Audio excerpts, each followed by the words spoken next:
Rose, and I'm going to talk today about the Eat Right for Your Blood Type diet.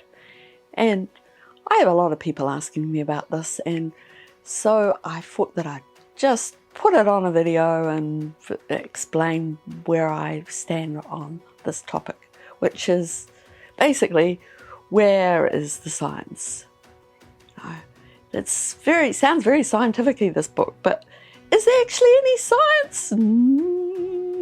No. So do we suddenly change who we are because of what kind of blood type we have?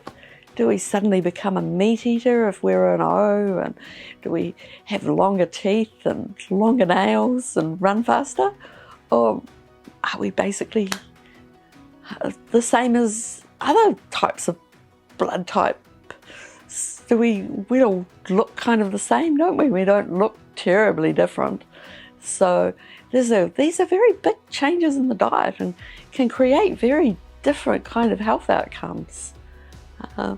So I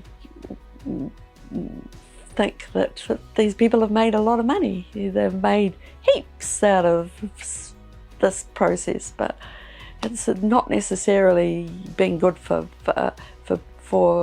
real science. If you have a real scientific studies and people who have had 400 researchers on a study, then how much airplay do they get compared to the blood type diet? Do we like to hear reasons to keep going with things that haven't actually created a great deal of health for people, or haven't been good for the environment? Probably my answer would be yes to that answer. That we all kind of want to hear good news about our bad habits. So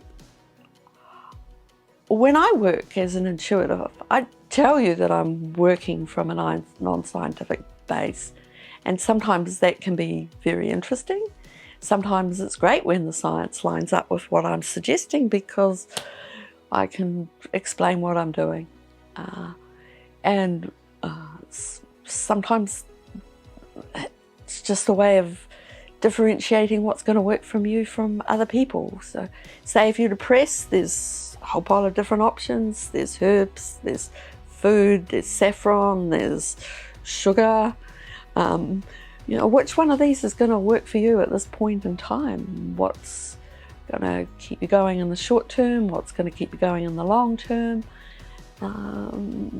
They're all different answers for different people.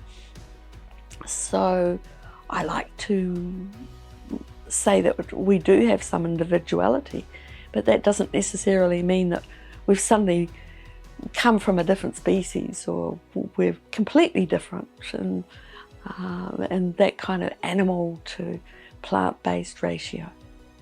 Of course, there's sometimes when people have difficulty with plant foods, and I hope to be able to suggest what's going to work when that happens. But there can be problems with something called salicylates, which people can sometimes have a bit of an allergy to. But it's very uncommon. It's not an everyday thing. And so I'm here to work out what works for you. So I hope that you're going to eat to be well.